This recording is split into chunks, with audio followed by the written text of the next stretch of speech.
যে কোনো ধর্মের অবমাননা শোভনীয় নয়, এটা আমাদের প্রচলিত আইনে অপরাধ।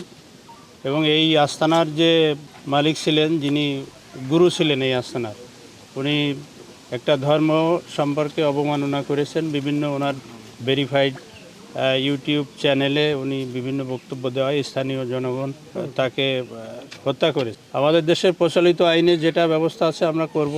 তা আমি প্রথমে বলতে চাই যে ধর্মের বিরুদ্ধে অবমাননা এটা ভালো না। তো এর শাস্তি আমাদের দেশে আছে, সেটা আমাদের প্রচলিত আইনেই হবে।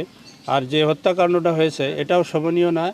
এটা আসলে প্রশাসনকেই দায়িত্ব দিলে প্রশাসন আইন হাতে নিয়ে ব্যবস্থা নিত। যাই হোক, এই পর্যায়ে আমি চাইব যাতে আপনারা এই ফিলিপনগরের জনগণ থেকে যাতে আর কোনো আইন শৃঙ্খলার পরিস্থিতি অবনতি না হয়, আমরা সবাই মিলে ফিলিপনগরকে শান্তির এলাকা হিসেবে গড়ে তুলবেন।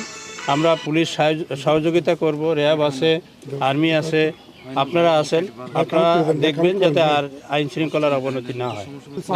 তার পরিবারের লোকজন, তার ভক্তরা তো আছে, তারা যদি না নেয় তখন আইনগত পরিস্থিতি যেটা হবে আমরা করব।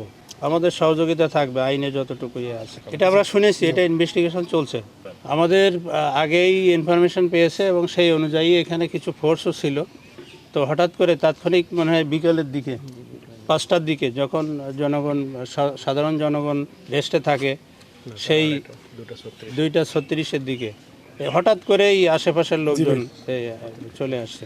না, এখানে ব্যর্থতার কিছু না, এখনও আটক হয় না, আটকের চেষ্টা চলছে। আর লোকাল আমাদের যে পুলিশ সুপার আছে তাকে আমরা নির্দেশ দিয়েছি, লোকাল প্রশাসন এটা ব্যবস্থা নেওয়ার জন্য আমরা নির্দেশ দিয়েছি। এর জন্যে আমি খুলনা থেকে এসেছি, এসে জাস্ট এটা দেখলাম এবং নির্দেশনা দিয়ে যাচ্ছি যাতে যথাযথ প্রক্রিয়ায় ব্যবস্থা নেওয়া হয়। না, এটা তো ঠিকই, আর কেন মব হবে, আর যাতে না হয় আমরা যথেষ্ট, আমরা খুলনা থেকে রেঞ্জ রিজার্ভ ফোর্স থেকে আমরা ফোর্স দিয়েছি, জেলার ফোর্স আছে, র্যাব আছে, সবাই আছে, আপনারা স্থানীয় জনগণ আছেন।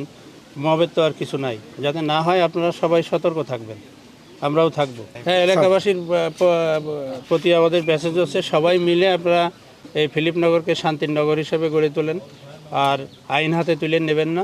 প্রশাসনকে বললে আইন, আমাদের দেশে প্রচলিত আইনে যে ব্যবস্থা আছে আমরা গ্রহণ করব, সেই সুযোগটা আমাদের দিবেন। এবং বর্তমান এখানে যে সিচুয়েশান তৈরি হয়েছে, আপনারা সবাই মিলে আজ যাতে কোনো মব তৈরি না হয় সেটা বজায় রাখার জন্য আপনাদেরকে অনুরোধ করছি। আমি তো ছিলাম না, তো ইনভেস্টিগেশন চলছে, সেটা কি হয়েছে একটা প্রসেসে আছে, জানতে পারবে।